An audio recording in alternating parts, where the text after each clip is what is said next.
So welcome, dear startups, experts, partners, and guests. Today we want to kick off our SpeedUpSecure Accelerator for cybersecurity startups. But before we start, I would like to tell you a little story.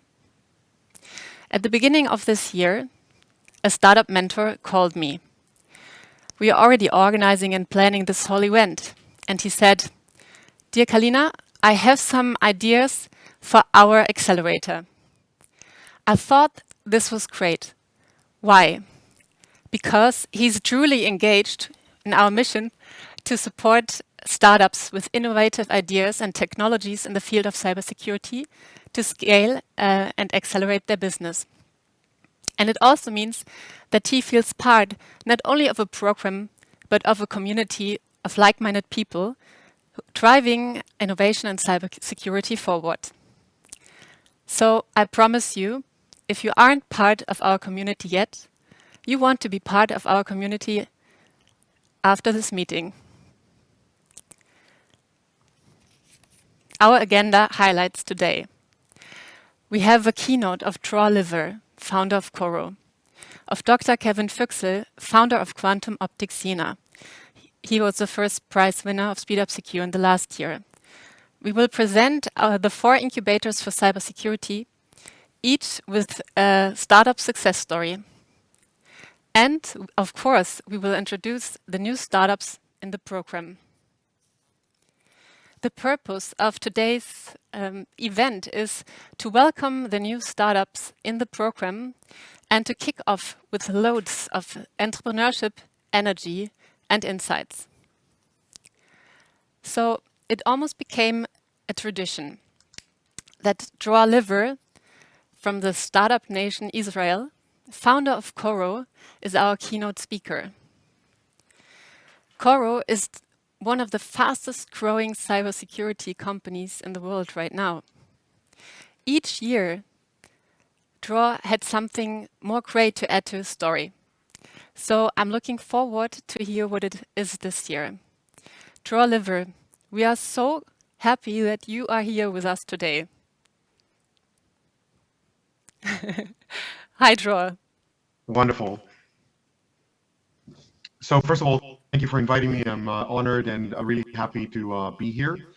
Today's presentation is going to be about advice and mistakes. So as Carlina mentioned, I'm one of the founders of Coro, and some people might call me a serial entrepreneur. All of the 7 companies that I created, 3 were sold, 2 went public, and 1 failed, but the other 5 were quite successful. My background before, back when, like most Israelis, I was the chief information officer of the Israeli military police. And then when I moved into civilian life, I continued to work in high tech in many different capacities. A little bit about Coro. So Coro, as Carlina mentioned, we are one of the fastest growing cybersecurity companies in the world.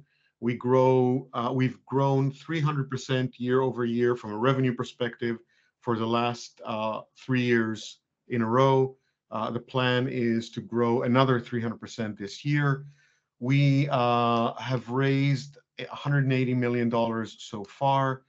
And the last round, if you follow the U.S. press, you probably know that we've raised the last round of $75 million 2 weeks ago. We were founded in 2014. We have an R&D center here in Israel, where I share time between Israel and New York. So I spend a few months here and a few months in New York. Our sales office is in Chicago, and our headquarters is in New York. We have thousands of customers in every single vertical, and what we offer is a very unique offering, and I'm going to walk you through how we got there.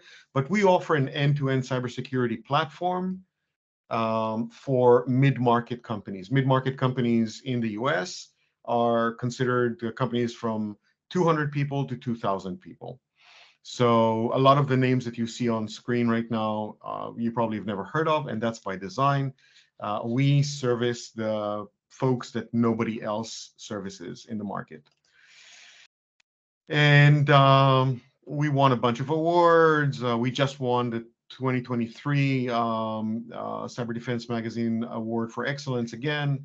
And our customers love us. We were considered top 20 cybersecurity products of 2023, fastest growing product of 2023, regardless, not just in cybersecurity.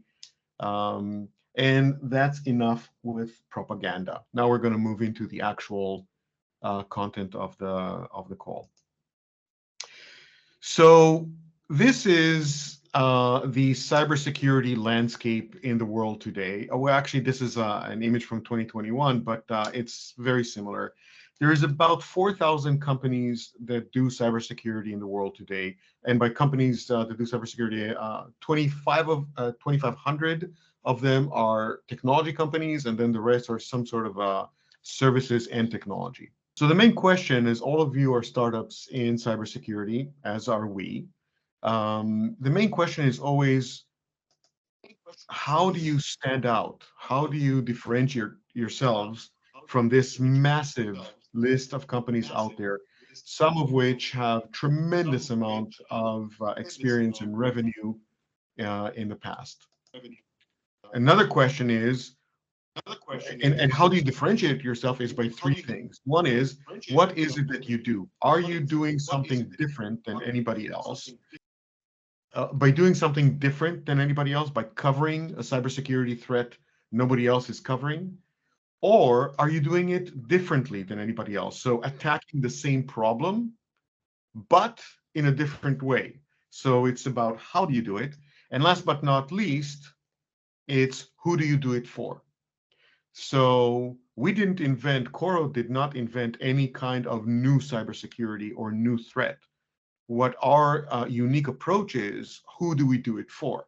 We do it for the people that nobody else cares about, which is the mid-market. Almost the entire cybersecurity industry is focused on the enterprise market, the big companies, and very few companies are focused on the mid-market. And so it's either the consumer market or the enterprise market and nobody else in between. So what I would ask you is, how are you different? Is it about something you do? Is it about how you do it as opposed to others? Or is it about something that you do for a specific audience that nobody else is doing it for? So we launched the product in 2015 on the stage of TechCrunch Disrupt.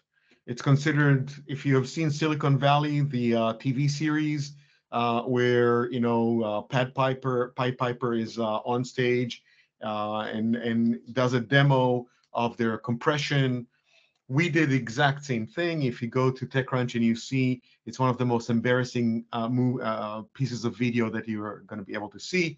And back then, what we did was we invented a new technology.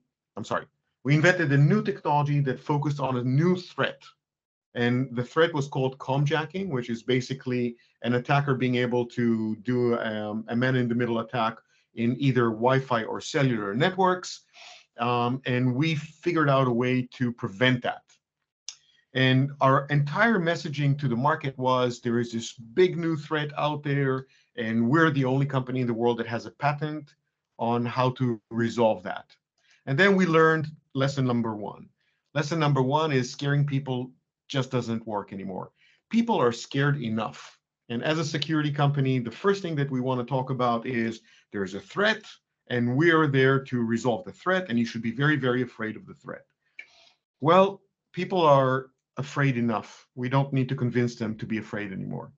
There are so many threats out there, and they have what we call threat fatigue, where there's so many threats and so many concerns, and if we try to add oil to that fire, we're not doing anything.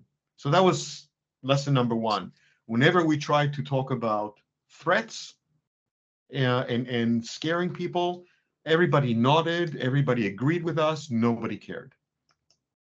Lesson number two that we learned was really interesting. So we came to the market with commjacking protection.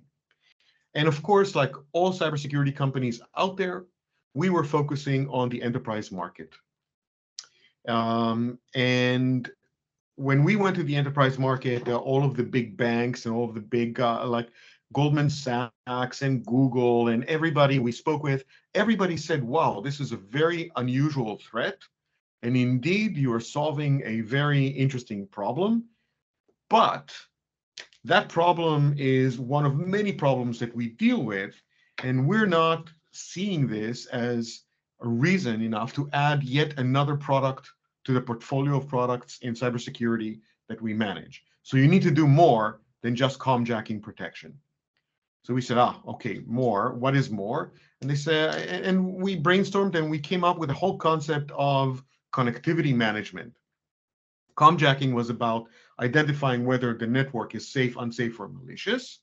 And then connectivity management was controlling where people could connect from, whether and to what.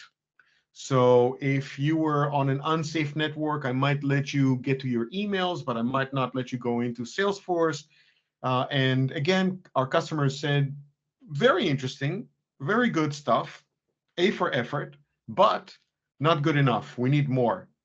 And suddenly we found ourselves building more and more functionality, and we became a CASB as well. So suddenly we were no longer differentiated because we were offering a stack of security products to our customers that other companies that were much, much bigger than us were offering, that already had a reputation, that already had a customer base. So the lesson number 2 was listening to prospects is great, but you have to also be very critical, because what we did was we basically, whatever our customers told us, oh, we need this, so we did this. And then they said, oh, we need more, so we did more. And then we found ourselves stepping away from our differentiation. If you remember, in the previous slide with all of the logos, when I said you need to either do something unique, do it uniquely, or do it for somebody unique, we lost that here.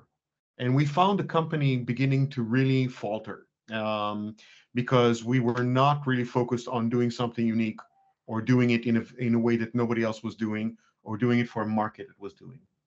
And then we started trying to sell to the market. And of course, who did we want to sell to? We wanted to sell to the enterprise. And we were selling this stack to the big banks, to the big manufacturers, to the big automotive companies, and all of them. So all of our effort was focused on companies that were more than 5,000 employees. And people bought. So even though all of our focus was here, what people bought, where people bought, was not there at all. Where the companies that bought were much, much smaller than what we were aiming for. So we were aiming at the big companies, but the companies that were actually buying were the smaller companies. And then we sat back and we said, wait a minute, there's data here that is telling us where we need to go. And one of the things in lesson number 3 is establish clear KPIs, measure all the time, analyze and understand and react. Okay, so the point here was we were on a mission to do one thing. The data was telling us to do something else. And it's very important as a startup to know to switch things around and understand and be nimble and move things very quickly. And that's really what we did.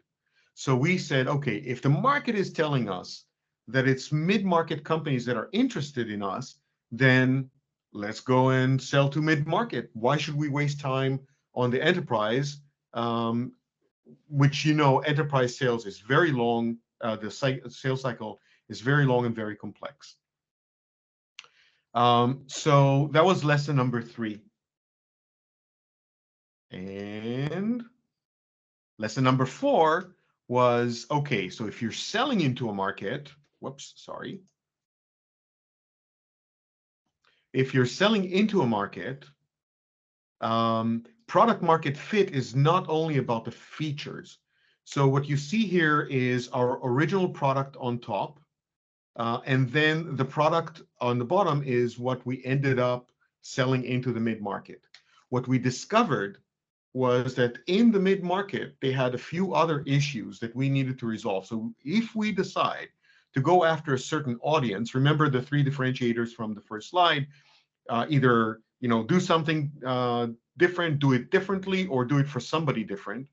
So if we're going to do it for somebody different, we really need to look at that somebody and understand exactly what their needs are and do something that is tailored to them. So we went back, we learned from the market, we sold into the mid-market a little bit, we learned what the issues were, went back to the drawing board and redesigned our platform. And notice what happened. We removed a lot of the scary stuff. We removed a lot of the graphs. We removed a lot of the colors were different. The language was different. Everything was different. And the main reason was we discovered that in the mid-market, there are three key concerns. One, they can't deal with complexity because they don't have the same level of sophistication that an enterprise customer might have. So in our world, for example, where in the enterprise market, an enterprise customer will buy anywhere from 20 to 50 different security products, a mid-market company can't do that. So we added more and more functionality to make it one product that could do everything that they would need. The second thing is it has to be simple. So instead of graphs and events that they need to chase, we made it very, very simple, so it's very easy for them to use. Even the language that we're using is more IT-oriented than cybersecurity-oriented, simply because in the mid-market, there is normally not a cybersecurity person. It's the IT guy who is also doing cybersecurity. So the main lesson number 4, was product market fit is not only about features, it's also about language, it's also about simplicity, it's also about design, it's also about presentation. All of that together is a product market fit. So then we go to market with a new product, and we really do end up breaking through. And we start growing. Up until that moment, our growth was really bad. And we were very lucky that our investors at the time believed in us and believed in what we do, and were willing to continuously support us as we were making these changes. Remember, we went through 3 major changes. We started as a network security company, moved to this strange, layered security company, and then moved again to addressing the mid-market with an all-in-one product. But then we started breaking through. And the main reason we broke through is because we understood one thing, and that's the toughest thing to understand. It was why we exist. And the number 5 lesson here is if you don't know why, then you'll probably not exist in 2 years. And the main message here is the why is not the what you do or the who you do it for, but really, what is the essence? Why do you do what you do? And in our world, it became very clear and became a mantra for the entire company. We protect the unprotected. We protect those that deserve protection and can't get it because it's too expensive, because it's too complex, because it's too labor intensive. Doesn't matter why, but they are unable to get security, and we're there to protect them.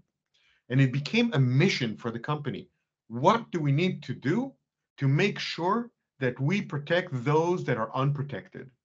And that why solidified everything. First of all, it solidified us as a company. Everything we do as a company today, and right now we're already at about 300 employees, revenues in the 8 figures. I can't disclose the exact number, but it's let me tell you that I pinch myself many times a week, not believing that we are where we are from a revenue perspective. But everything we do as a company always goes through the lens of the why. Every feature we add to the system, the question is, why do we add this feature? Meaning, does it support the why? Does it support the we protect the unprotected? We protect those that need protection the most but can't get it. Just to wrap up, the main lesson that I wanted to give or to share with you guys that really worked for us and changed everything for Coro was when we understood the why. Um, that's when we broke out and became successful and started to grow really quickly. If you guys know Simon Sinek, he has a speech that he gives about exactly that, the why. And I think if you have not seen that speech, go find it. Simon Sinek, he has a wonderful speech about the why. And when we understand why, it changed everything for us because every decision we made as a company became driven by the why. So whether it was a feature decision or an acquisition, we just acquired our first company earlier this year, an acquisition decision, hiring decisions, marketing decisions, um, sales decisions, everything was driven by the why. And anything that didn't fit the why, we just didn't do. So every time a customer would come to us and say, oh, I need this feature, we would measure that feature against the why. And if we didn't know what the why was, if we didn't think that the feature actually moved the why forward, we didn't do it. So it added to our focus. So that's really all I have for you guys. These are the 5 lessons. I'm assuming this presentation will be shared with everyone. If you have any questions, I'll be happy to answer them. Thank you very much, Dror. We have questions in the chat. I think we have time for 1 or 2 questions. So one question I see is, how can I find the why? That's a great question.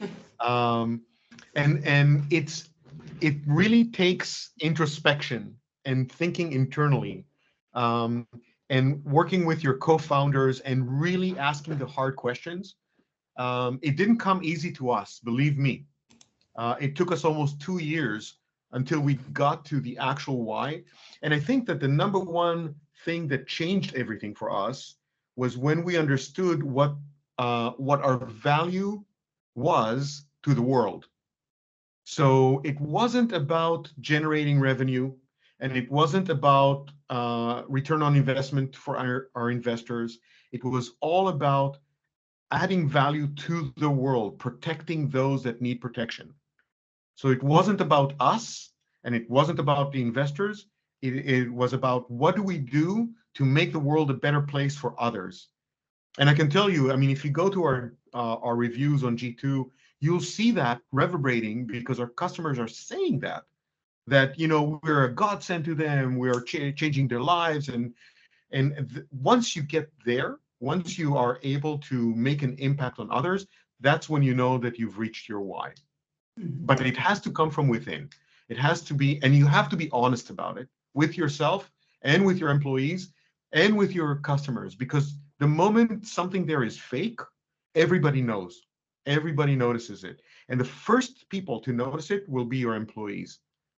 And your employees need to be behind the why, because it's going to drive every decision in the company from the moment you have it nailed. And somebody, Kevin, just mentioned Simon Sinek's speech. It's called The Golden Circle of Communication, and I highly recommend you go watch that. There's one more question. If we believe to have the why, how do we distinguish between needing to communicate it better to potential customers and simply being wrong? Simply being wrong about the why. That's a very interesting question.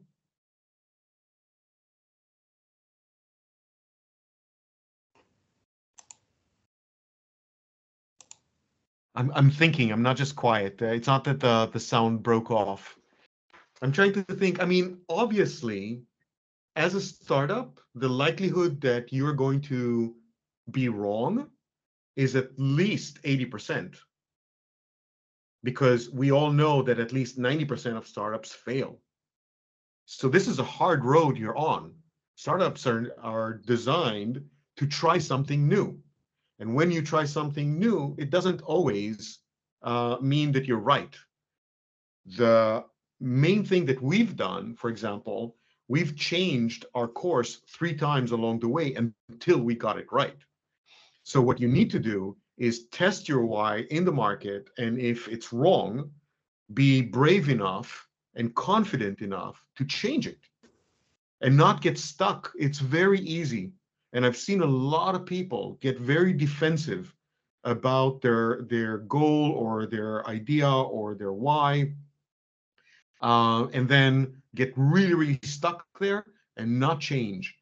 And to me, that's really one of the key things. If you go out into the market with a why, and the market is telling you that you're wrong, be brave enough to go back and revisit and change and think about it again, and change course, basically.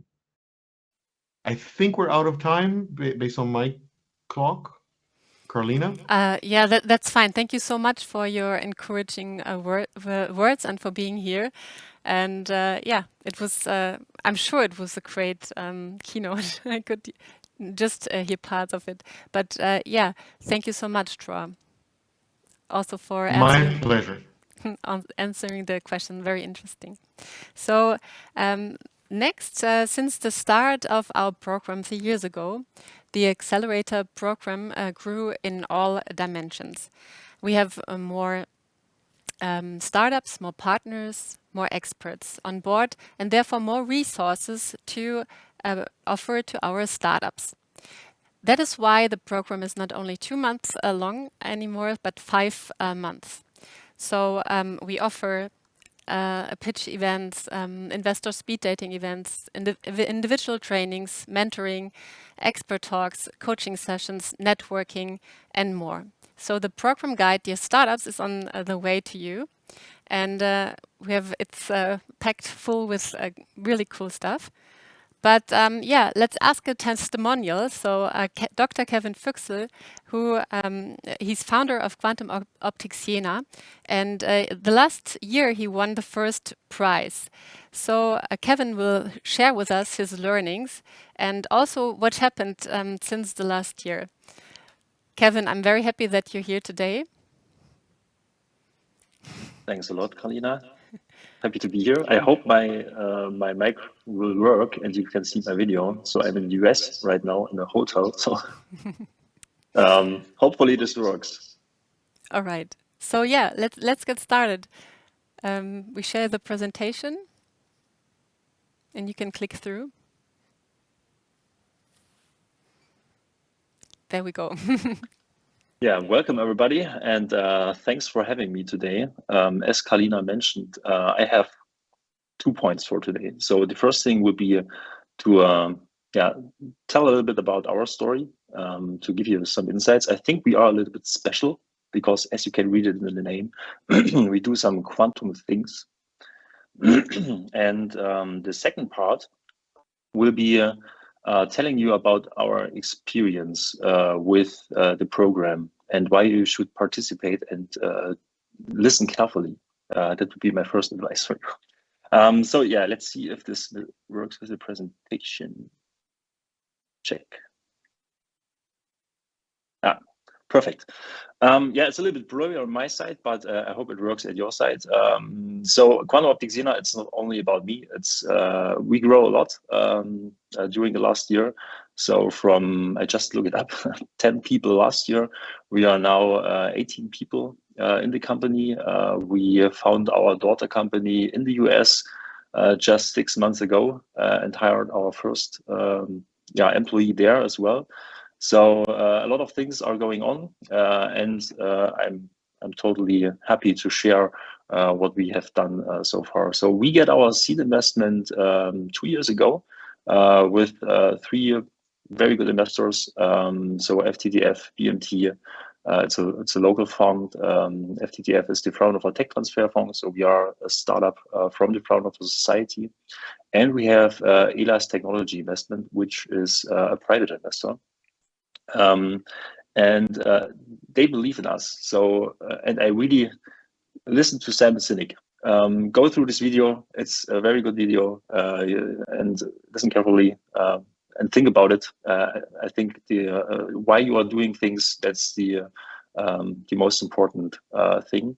And for us, the why is we also have something. So we want to revolutionize cybersecurity with the help of quantum physics, and we want to deliver quantum added value. That's very important for us. So we don't want to just skip around with quantum in a fancy word. We want to see how we can bring physics to cybersecurity and really help our customers and partners to secure their networks. And since now we are the leading company for so-called entanglement-based quantum communication and quantum networks, and with the help of our systems, we can provide the highest information security for networks.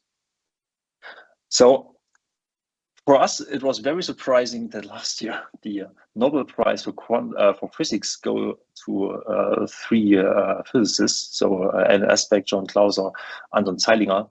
It was perfect timing for us. So a lot of people get to know entanglement, which is quite hard to explain if you have to do it. So that's also part of our marketing to go around, tell especially information guys and mathematicians about physics, which is quite hard at some end. But it went quite well after the Nobel Prize committee decided that those 3 guys get the Nobel Prize actually, and help us also to explain things. So what we are actually doing is delivering hardware and maybe in the future also services and business models which are different than our competitors do at the moment, but I cannot tell too much right now. So we're starting as a hardware company.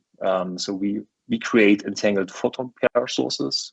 We distribute them to certain parties where they analyze the quantum state of those entangled photons. With the help of this analyzation, we can create keys, cryptographic keys, which we then put into cryptographic systems, and they can use it as symmetric keys for encryption.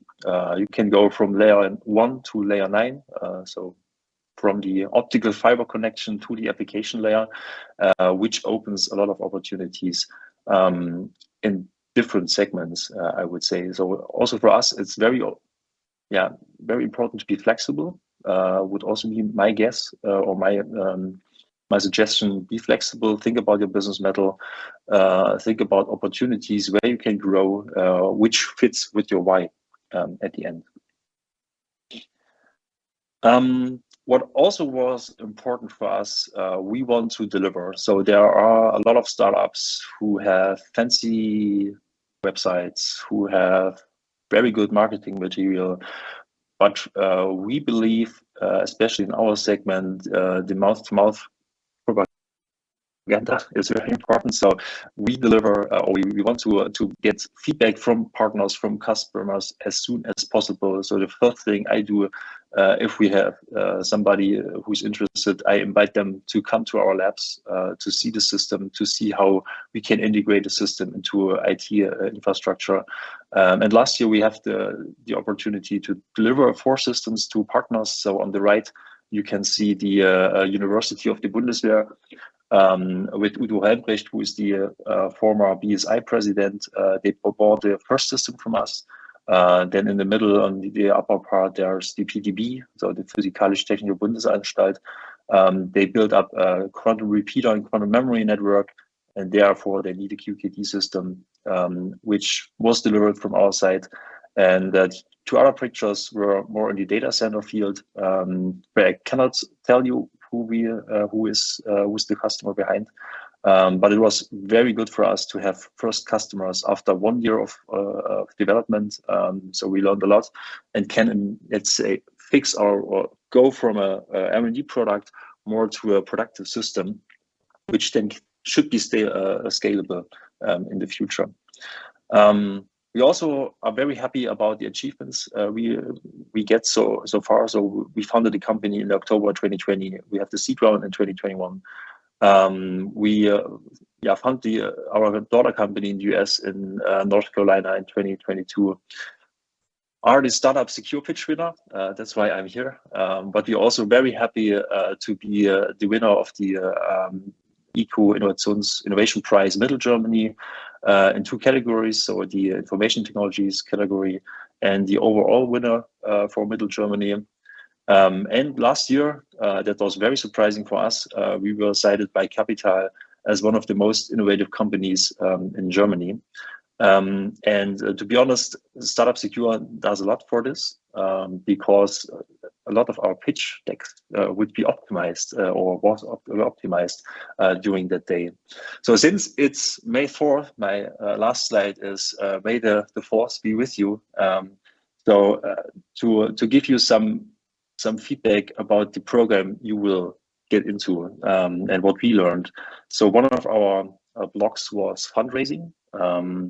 So actually, or in the past, we were not in a position to we didn't do the fundraising last year.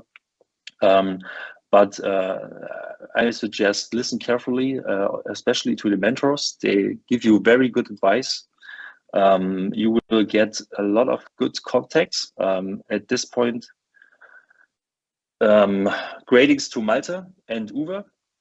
I hope they are there.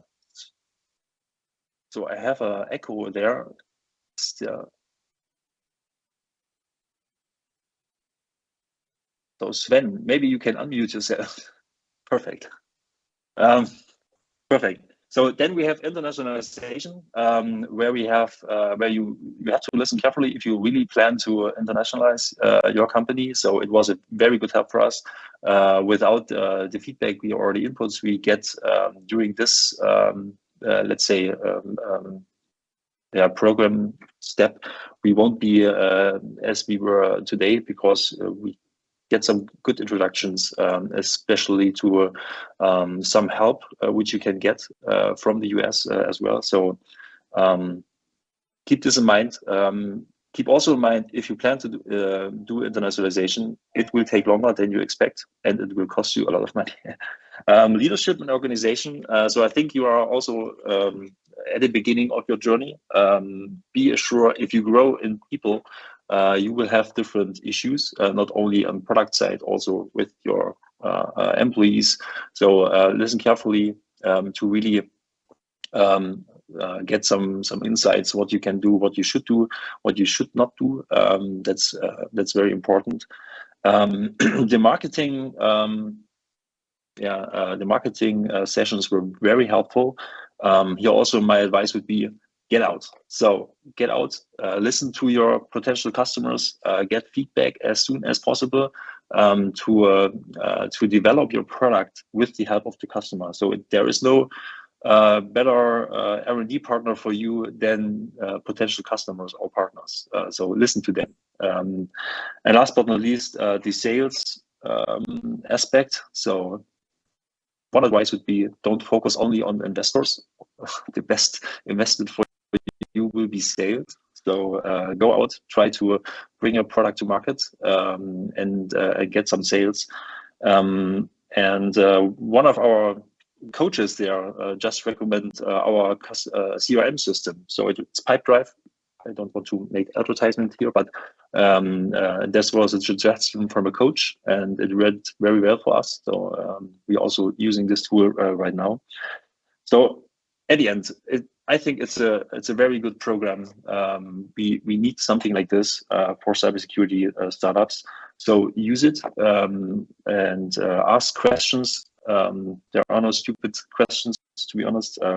They are here to help you. So take the advice, and I wish you all the best for your journeys. So thanks a lot.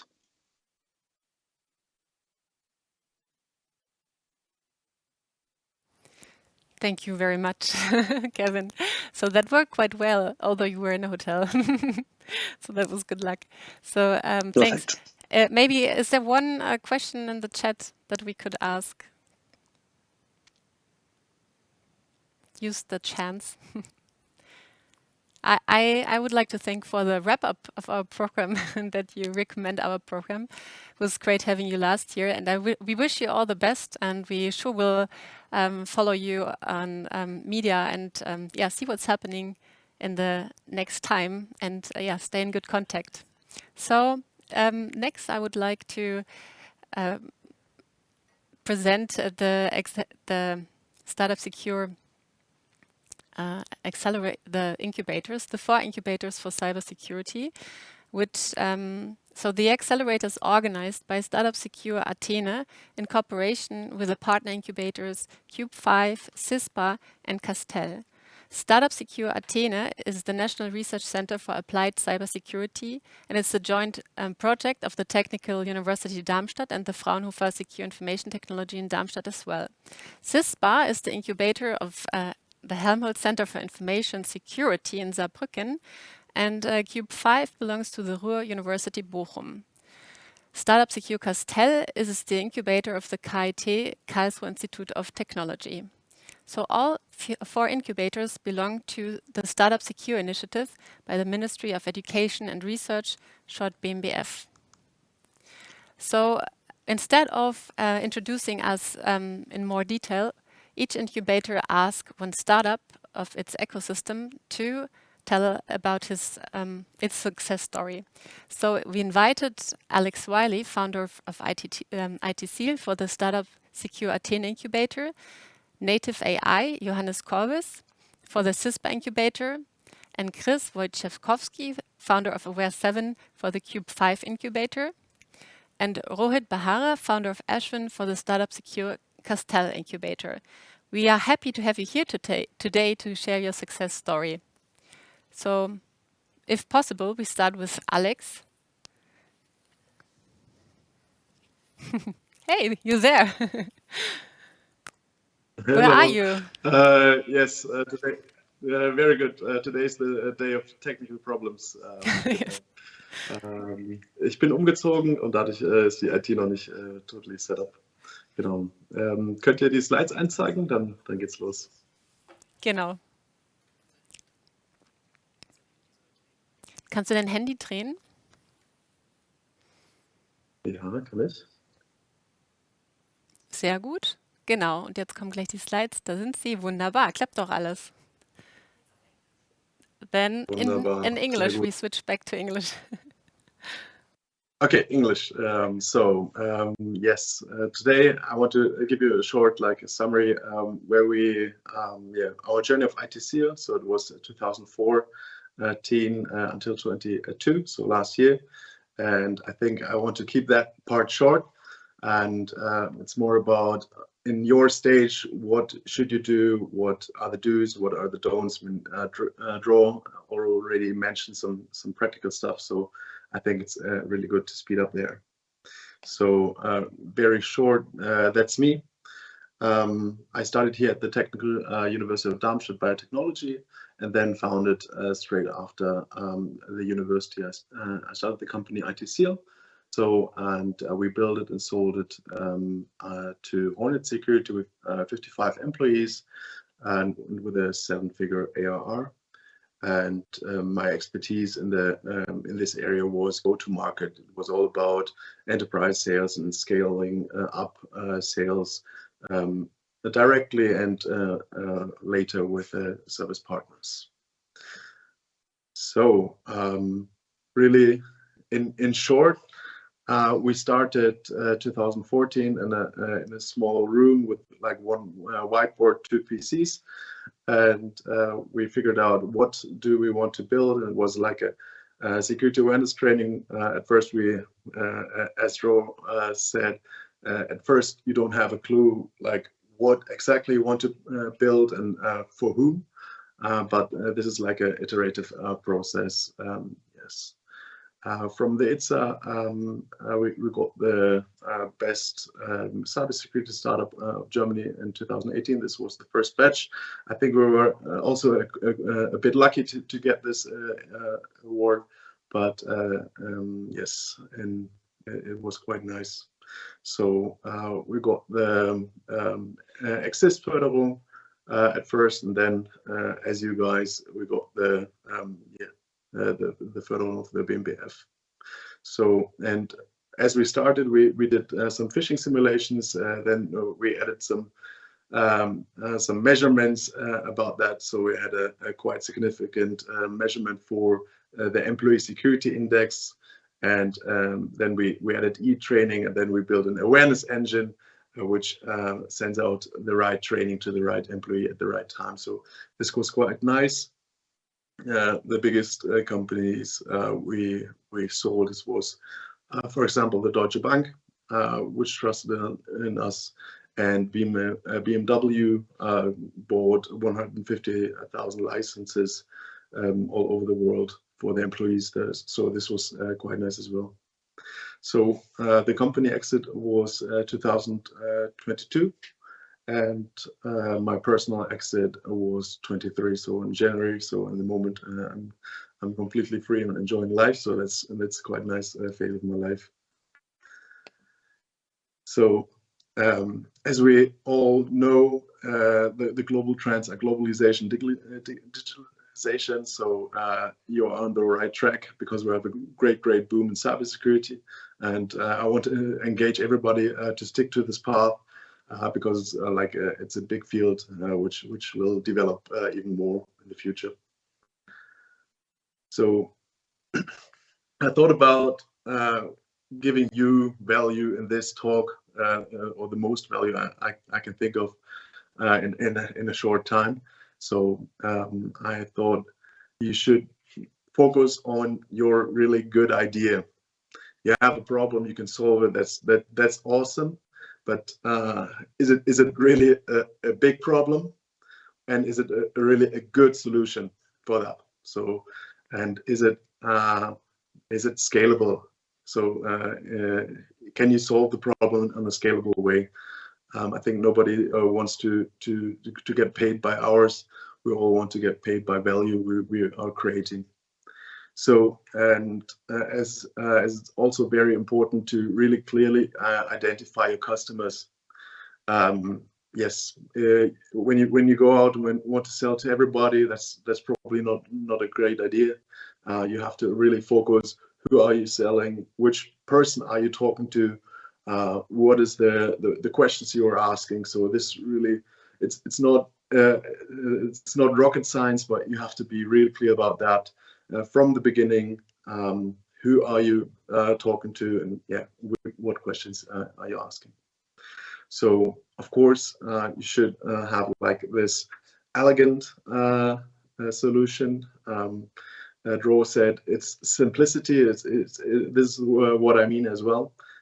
It's really, you have to have a solution which is quite good to understand and quite good to implement, because everybody has already a security, and everybody want to have an easy life. We as well sold to the mid-market, so they have like limited time, limited capacity in their minds. So you have to be quite cautious with your words, with your communication. And of course, in your perspective, I go through LinkedIn and your websites yesterday night. So I think they're like different stages already. I hope you're already doing some revenue, or everybody. So this is really, you have to focus on revenue. Don't focus on awards. Don't focus on like press releases or stuff like that. Focus on revenue. This is like the big topic. And the earlier you focus not on just revenue from projects, you have to focus on ARR, annual recurring revenue. So this will be deliberating your whole company, your growth. So try to build your ARR product, your ARR service from the beginning. And if you don't have that now, think about, because this is like a big game changer. And the earlier you have to have it, the better. So, and when you have the best product, you have to sell it. You don't have to have the best product, and you're the best at selling. You will win. That's quite easy. we experienced that ourselves, that somebody like others who could grow their sales engine more faster, outcompeted us in some areas. So this is quite important that you, and this is not rocket science as well, clearly define your strategy of sales and marketing. Don't do it like in one workshop and then like write everything down and forget about it, and do another workshop and have some crazy ideas and don't do them as well. So one time, do a clear marketing and sales strategy and execute that. So this is so important. Let everybody know what this strategy is about, and don't change it every 3 months. Stick to it. If there's like also changes you have to do it, but you don't have to invent the wheel every 6 or 12 months. So, and of course you have to have a strong team. I see a lot of startups who fail to build a good team or fail to let go. Of course, this is also about cash. But think about your company in like in 1 year, in 2 years. How are the structures? How are the departments? And try to build this up from where do you want to go? What is the goal? And then do it step by step. And a strong network is important as well. As Kalina said in the beginning, I thought that it was quite nice. It's a day to welcome you. I think cybersecurity is a big village. Nearly everybody knows everybody. So and it's good to relate and have fun together and help each other. And of course, the last one is execution. It's not all about ideas, and you get a lot of impulses here. I think they're quite nice ideas. In the end, you have to get your product done. Does it work? Does it get value for your customers? And then execute the sales. You have to call them, get presentations.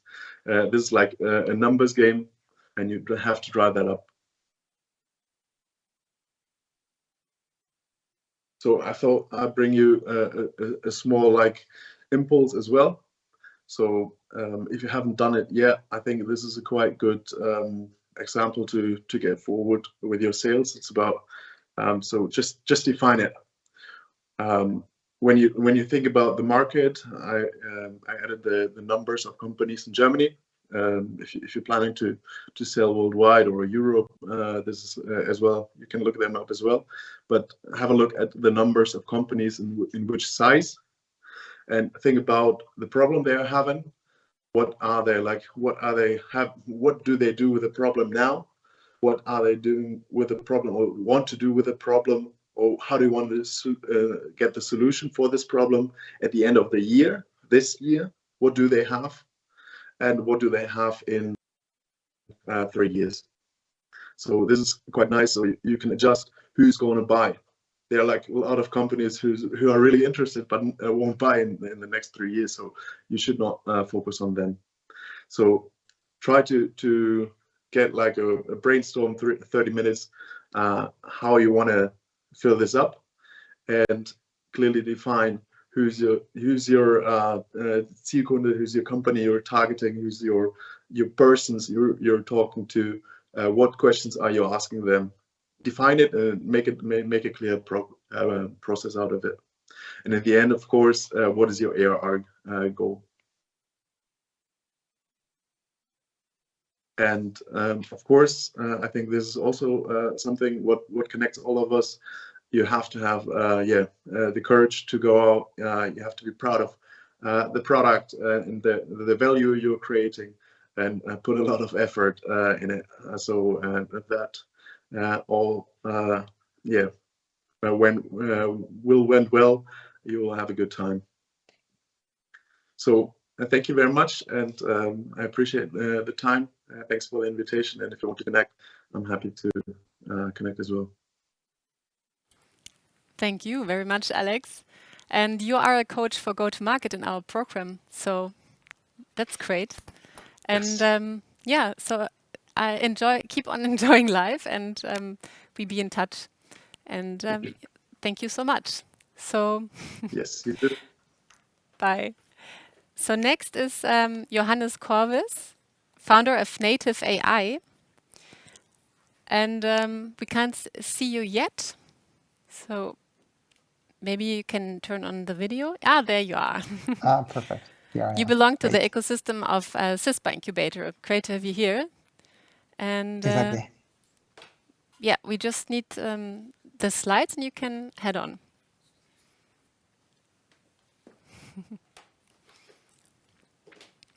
Here we go. There we are. So thanks for having me. I just want to show or share with you guys what we're doing at Nativ. We're working for a world without manual document tasks. And if I would ask all of you to close your eyes and think about those things in your life that you're enjoying the most, and you're thinking about them right now, who of you were thinking about working with documents? Like storing them, search for them, extract data out of them, classify them. I would assume most of you were not really thinking about documents. And that's mainly a problem because, let's see if that works. I cannot go to, here we are, perfect. And that's kind of a big problem. Really, nobody really loves doing paperwork, but currently every day 1 billion documents are created by the business world. And in this very moment, 3 million people on this planet are working with documents. So the market is huge. The demand is huge because only 50% of our data is ready for automation. And unfortunately, the other 85% are mainly in the corporate world related to documents. So the need of automation is huge. And of course, like the growth of this market is super huge. But the problem we have is that the automation of document is really about old technologies. It's agency business. It's invoice focused. So you can't really help yourself. So what we're doing at Nativ is we build a platform that empowers anyone to solve document automation by themselves for all documents in the organization and with just one integration with one platform so you can serve all different departments. How do we do that? We build it AI cutting edge core technology. So, I mean, nowadays everybody is talking about ChatGPT and GPT models. So what we did when we founded the company, we were really working on a large document model. We have now almost 400 million parameters in our transformer network. So we have a really big, large model that understands documents like human does. It uses visual information, it uses textual information, then to process those documents. And it's super easy to integrate via REST API or plugins. Our customers can train their own models based on their needs and depending on the document types. And of course, it's super easy for them and for us because it's a consumption-based model, what we're doing.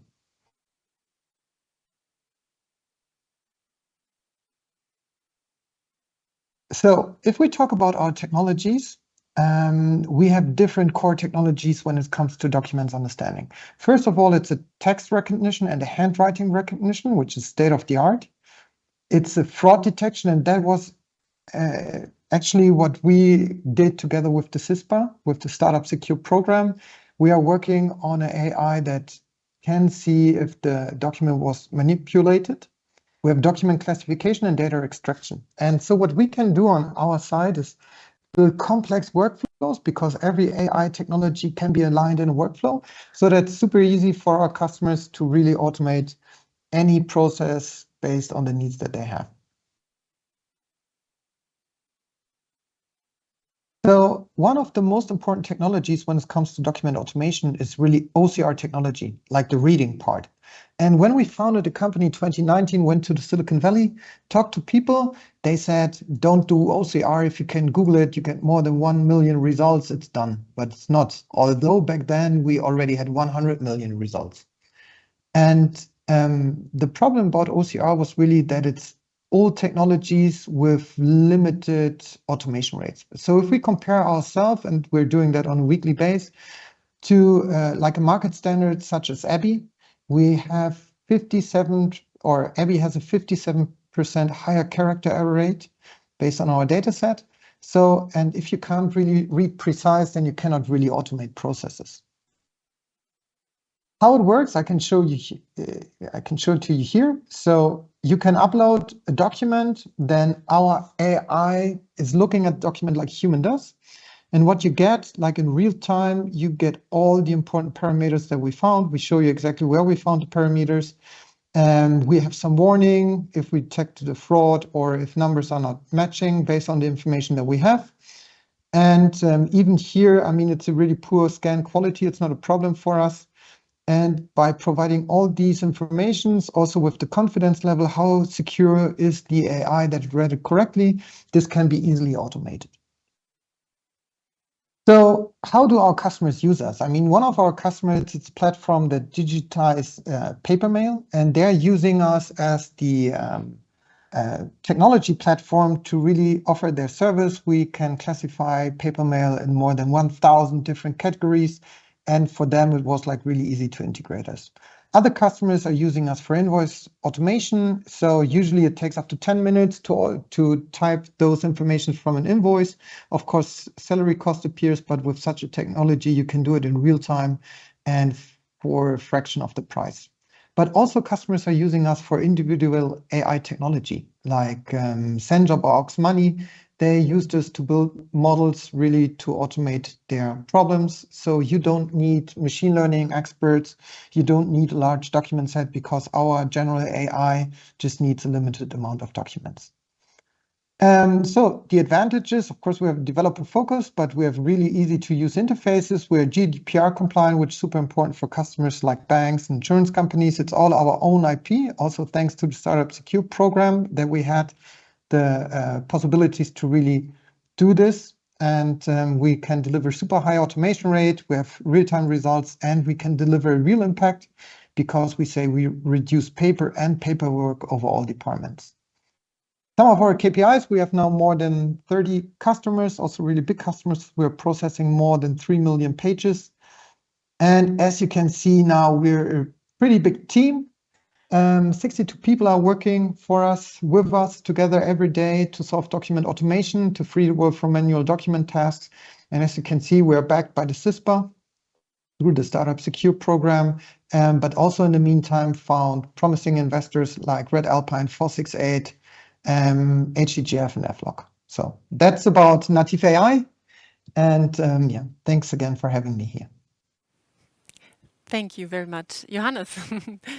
So please stay with us for our next speaker, Chris Wojciechowski. I hope I pronounce it well, founder of Aware7, and he belongs to the ecosystem of Cube 5 incubator. So Chris, are you here with us? There you are. Hi, can you hear me?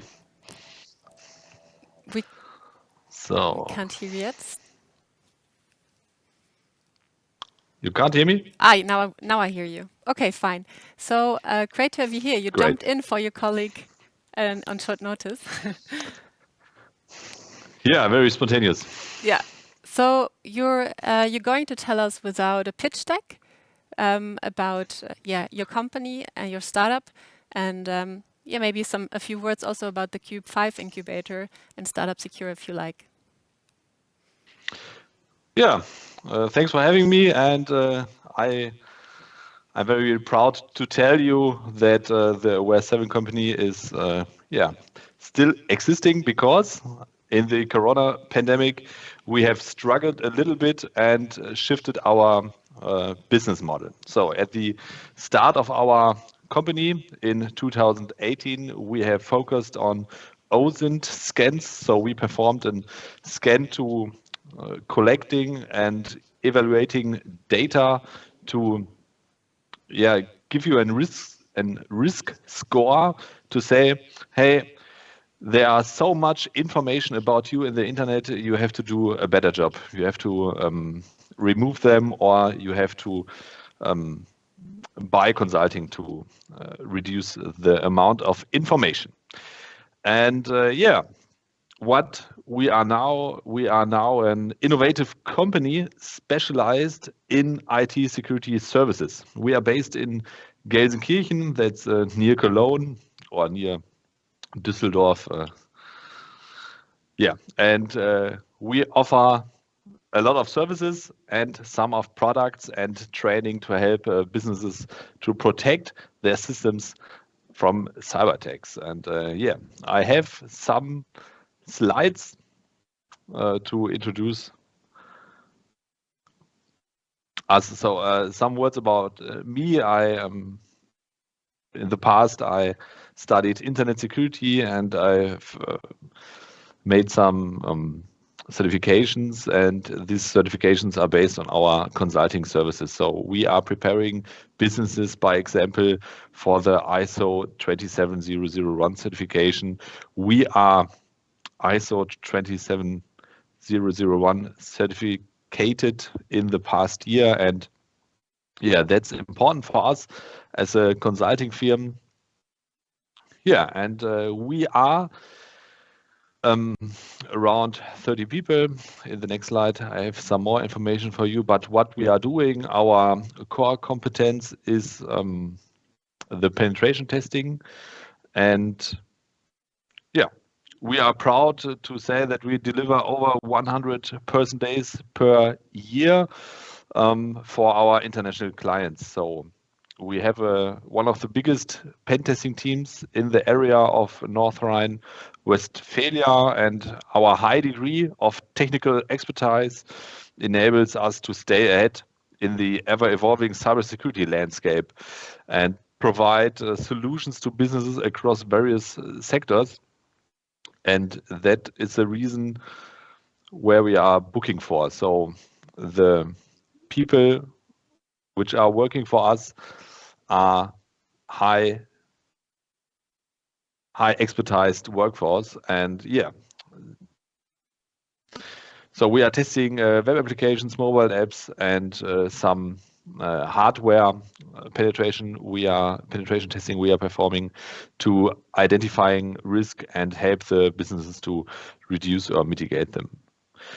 What we else are doing is live hacking. Maybe not everybody knows about it. It's performing a show on a stage where we are showing how a criminal is performing cyber attacks. So for normal citizens without technical background, they are knowing after the show how criminals performing some attacks. So we are doing this kind of services for our clients, and yeah, that's a very big shift in the initial idea for the OS 7. And so yeah, we are 30 employees working on 300 square meters in Gelsenkirchen, and about 80% have an academic degree, and we have running 2 doctoral projects. So yeah, this is nice for our workforce that they have the opportunity to make the next step in their academic career.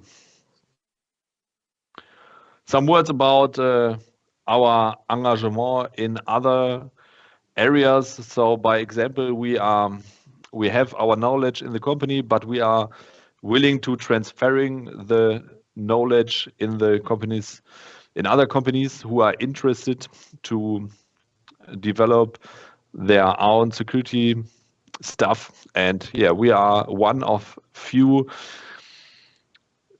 provider for the Teletrust Information Security Professional certificate. This is an CISSP pendant in Europe, and yeah, we are in the position to prepare you for the exam. This is some of the achievements we have made in 2022. And to lost some words on our next steps. So we have on the consultant level a lot of certifications to provide our consultant services, and on the other hand, we are on a organization level certified. On the one hand, how I already said, we are ISO 27001 certificated, and we are also on our way to becoming an advanced persistent threat response service provider for the German Federal Office for Information Security, the BSI. And also we are in the process of establishing an BSI certified testing laboratory. And yeah, this commitment to excellence, we are performing it's called IT Grundschutz, and continuous improvement, yeah, solidifies our position as a trusted partner in the IT security industry. That sounds very great, but maybe due to time reasons, can you tell our guests maybe how the Cube 5 incubator really roughly supported you? I think maybe, yeah. Yeah, the Cube 5 incubator gives us a big help in the ecosystem of startups. So it's on the one hand networking, of course. On the other hand, the workshop. I remember a workshop with Henrik Lennartz was about growth marketing. This was a very big help for us to say what is our goal and how we can reach it, and so the core message is try and error and how you can perform it. So this is what on the one hand was a big help, and on the other hand the support on different stages for SpeedUpSecure, and yeah, but for some fairs too. So for the fair at the Ruhr University for finding new workforce. That's so quite at, a lot. That's quite a lot. So thank you very much, and yeah, keep going, and all the best for you. And thanks for being here today. Thanks. So next we have Rohit Bahara. He's founder of Ashwin, and he belongs to the incubator SpeedUpSecure Castell. Rohit, are you here? Can't see you yet, just your profile. Hi, yes. Teams chat. Ah, there you are. Great to have you here. So could you please tell us in 7 minutes about Ashwin? And yeah, you belong to SpeedUpSecure Castell and received a SpeedUpSecure fund. Right, thanks a lot. I'm not able to see my screen, my presentation. Ah, okay, perfect. Let me click on next if it works. Yeah.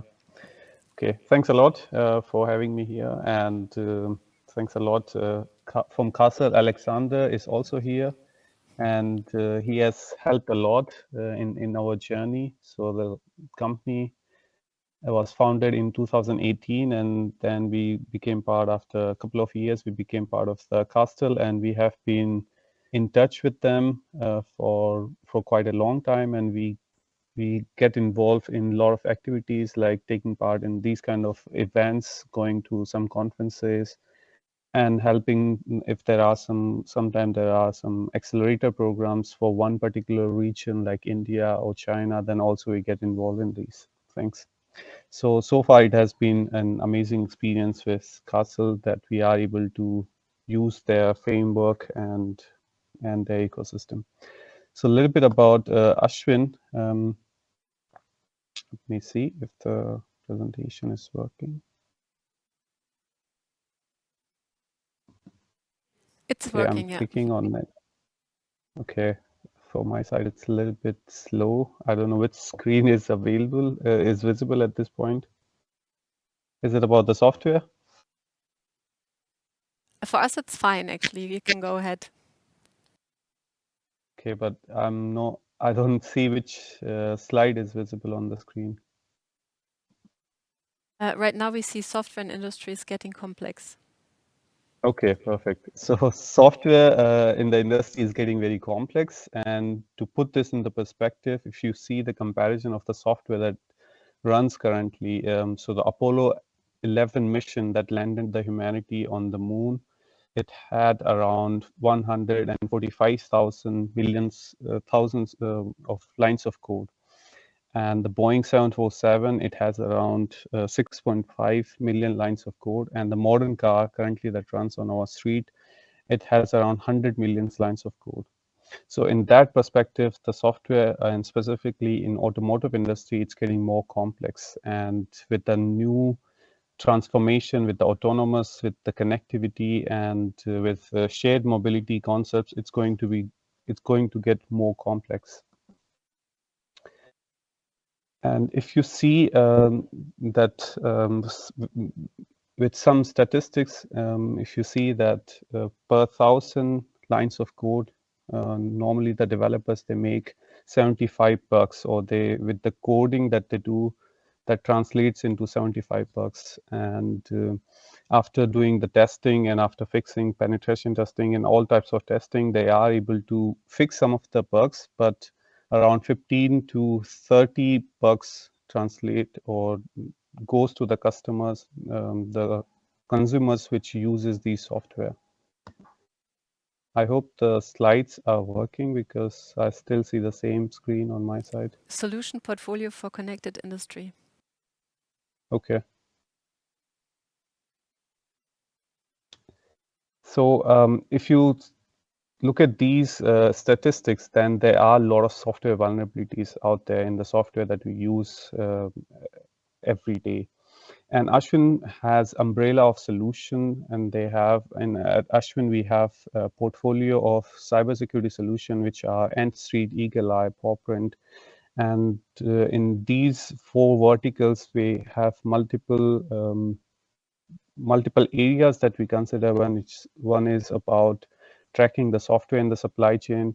Another is about dependency management of the software using software bill of material. And currently that we have been working recently is Eagle Eye, where we do the graph-based risk analysis of the software vulnerabilities.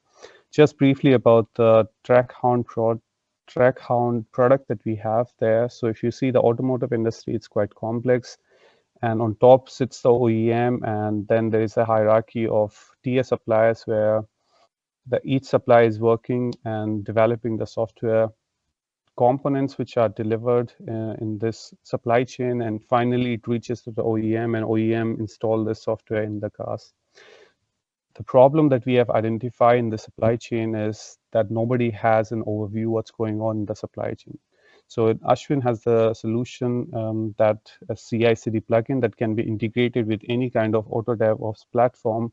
There we collect the metadata about the software and the events that has been generated in the supply chain, and we store this information in our distributed ledger. So from that, we are able to generate a software provenance and this unbroken chain of trust, of ownership and trust of the software.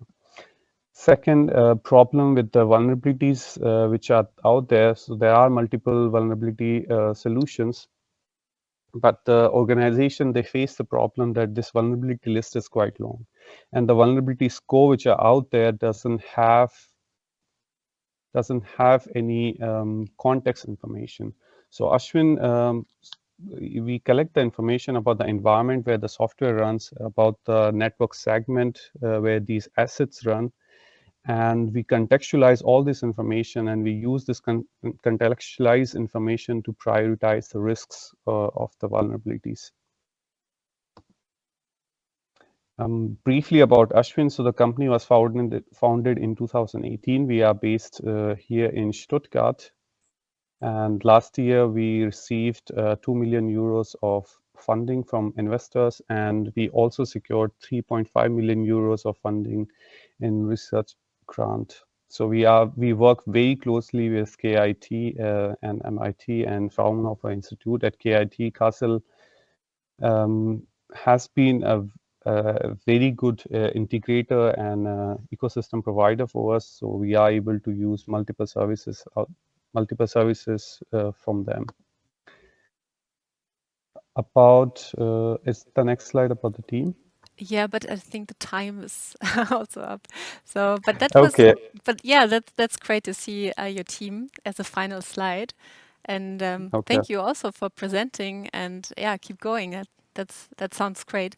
Thanks a Anything lot. you wanna? Yeah. So thank you. So next, last but not least, we have our newcomer startups, and most of them are spin-offs, as well as some innovative startups coming from the industry. They are at different stages, and some are still seed stage, some are a bit further. So now, finally, it's your time, dear newcomers, to introduce your team and your solution with a 1-minute elevator pitch. 1 minute, I know it's not easy. As soon as your pitch deck is on the screen, please start your pitch. We will be very strict on timing and end your pitch after 1 minute. And there will be a gong at the end, so you know you have to stop. The pitches will be in alphabetical order. So we are looking forward to your pitches, to newcomer startups. Hi, I'm truly grateful for this opportunity to be here with you all. We are CyberWise. Our objective is to empower medium-sized and small businesses by enhancing their cybersecurity posture through the utilization of our platform.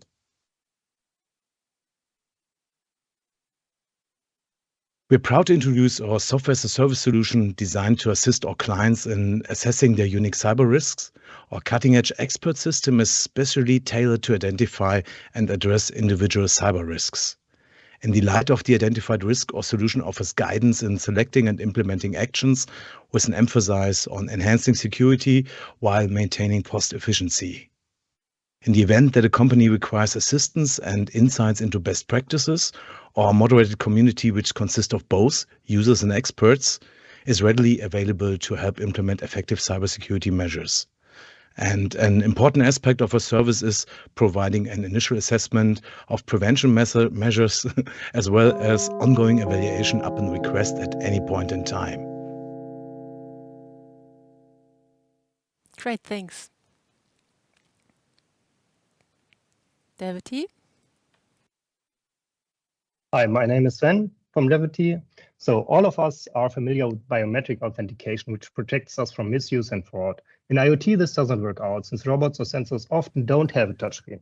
That's why technicians must apply security manually during installation. This takes 20 minutes per device. To facilitate this process, each device needs a unique identity. With Quinoa, we help manufacturers to issue a unique identity to each device.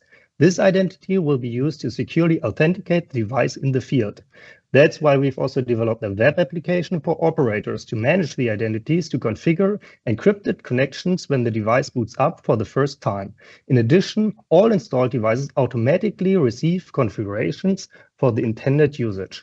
Quinoa reduces the effort to set up and manage connection security. It is also used to automatically onboard devices to clouds or user and update management systems. Thank you for your time. I'm looking forward to the accelerator. Thank you very much. So, FuseSpace. Hi, can't hear you yet. So now here I am. Hi, thank you. My name is Andre, co-founder of FuseSpace, and we are here to solve one of the biggest problems in creative work. It's securing, verifying, and capturing the value of intellectual property. So while IP is the most important asset for creators, 32% already had disputes around their IP. It got lost, stolen, or manipulated. Also, in the very near future, you won't be able to identify if a creative work is human or AI generated, if it's an original or fake. We simply solve this problem by capturing and recording the entire creation process of creative work. FuseSpace is therefore designed as a workspace which aggregates the most important workflows for creators under one interface. Any activity in the space is recorded directly in the process of creation and immutably secured on a blockchain. This way, creators have proof of the authentication of the work, and they can verify if it's an original or fake. Creators also have proof of their ownership, so intellectual property and of course the data creation processes transparently reported and secured to showcase the value of human IP, especially in distinction to machines in general. Thank you. Thanks. All right. We will hear more of you, in the upcoming months. Identico. Hi, I'm Matthias. I'm CEO of Identico. We protect accounts, no compromise. Coming from a research project dealing with leaked and stolen credentials with the University of Bonn, we identified that those credentials are regularly used for account takeover by fraudsters and other criminals. Do you use passwords in your company? Identico customers use passwords at least as one factor for employee and customer accounts. Identico collects leaked and stolen credentials from various places all over the internet and provides these harmful credentials to our customers. Our customers check the validity of these credentials on-prem and under their full control. We do not get any information about checked or affected accounts. This enables our customers to continuously protect all relevant accounts. To sum up, we protect customer accounts, employee accounts, with a solution that is GDPR compliant and does not rely on data sharing as other products do. Thank you for having me.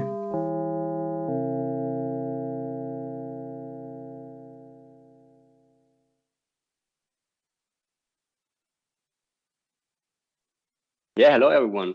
We are Lubis EDA, and we are in the business of finding bugs or errors in microchips, which can of course also lead to security issues. Maybe you guys have heard about the Mectra and Spelltown hacks in the past, so we're here to prevent that in the future. We're on the mission because we see that microchips determine and change our lives in all areas. It's basically one of the digital infrastructures, and we see that we need to make sure that in the future these can be developed faster, more reliably, and bug-free. Our vision is that our software will be one day used in a tool that is in every microchip development worldwide, and we want to especially empower the European semiconductor industry. We want to scale to like a mid-sized or large company, and we can see that with our current products, we have the potential to make $200 million in annual recurring revenue. Thank you.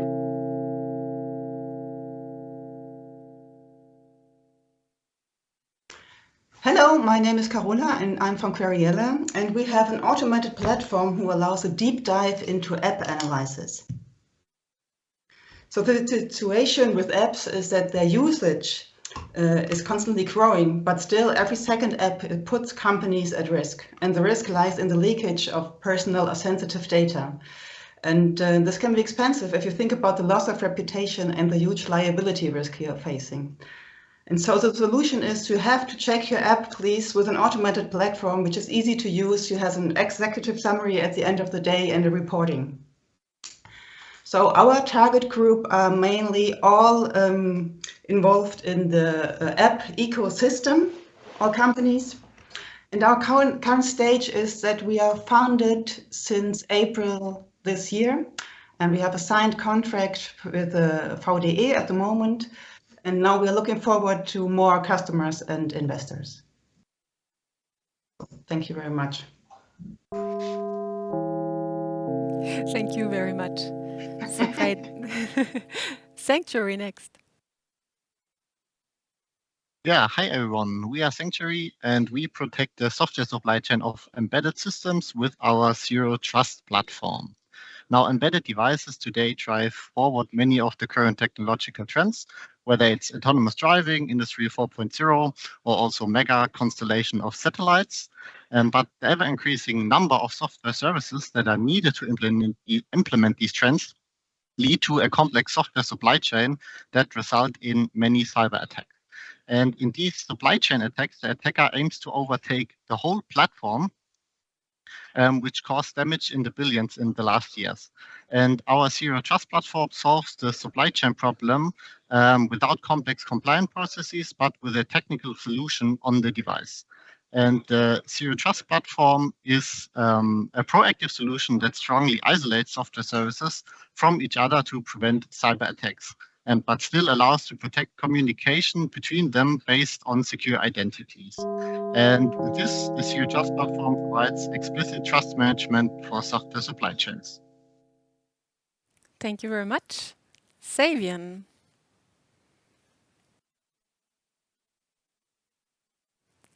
We can't hear you yet, and your slides are too far, I think.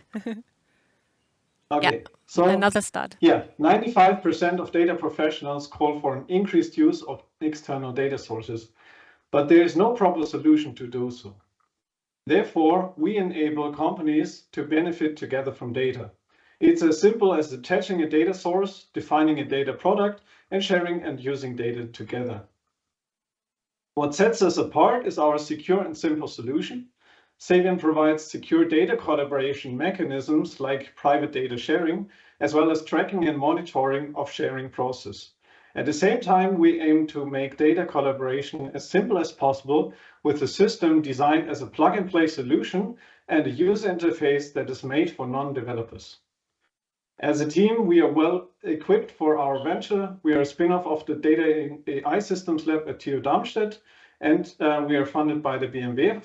And currently, we are developing our product and pursuing industry use cases. Thank you.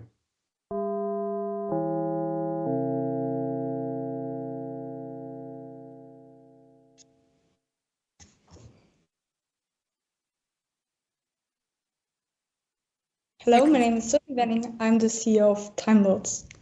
Today, GPS is the main time reference in cellular networks. However, it's known to be source of disruptions. Base stations need to be well synchronized in time to guarantee smooth communication. In 2016, a GPS failure caused base stations to go out of sync. Resulting interference between close-by transmitters caused collapse the network. We offer a patented disruptive technology based on cutting-edge research, tackling the problem at its root. TimeLords boasts a team of world-leading experts in time synchronization and hard and software development.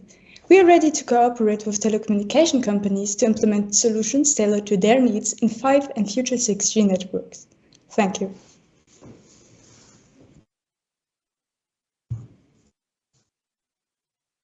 Thank you very much. This is Yunus from Validator. So what we are doing at Validator is we ensure the security of the AI models and AI systems. We are basically doing this because the AI regulations are coming and it makes mandatory to comprehensively test AI models. However, there are no established tools or platform or service. So that is why we are developing a comprehensive platform that cracks, tests, validates, and certifies AI systems. So we are pretty unique in the markets, and basically our tool is just plug and play and get automated certification. So, thank you very much. Thank you, startups. It was great. So we wish you all the best for the next 5 months in our program. Work hard. We are looking forward to your pitches at the Demo Day event. So at the 21st of September in Darmstadt, where you will pitch in front of a jury with high-profile jury members, like Dr. Alexander Schellung, member of the Executive Board, Vice President Cybersecurity, Schwarz Digital GmbH, Michael Beaupré, Head of Cybersecurity at Hayes AG, Nabi Diaf, Chief Information Security Officer of Lufthansa AG, Joa Moita, CISO of Mer Group, Iskro Molov, CISO of GEA Group, and Michael Schrank, CISO of Adidas AG. There will be prizes for the best pitches at the final event. The first prize will be 10,000 euro, the second prize 5,000 euro, and the third prize 2,500 euro. And we have an innovation prize for 2,500 euro. Many thanks to our main partner, Schwarz Digital. And also thanks to our partner, Hayes. I would like to thank all the experts in our program. You will find out more about them in the upcoming months. And finally, also thanks to our ecosystem, D-Hub, Athene Digital Hub for Cybersecurity, and all our friends from the Founders Exchange. So, yeah. So dear guests, save the date, 21st of September. Hope to see you all in Darmstadt. With this QR code, you can sign up for the event. And stay tuned with us to find out more about the Accelerator's progress in the next month via newsletter and social media. Great that you are part of our innovation community. And if you aren't yet, we hope you made up your mind today. So bye and see you soon.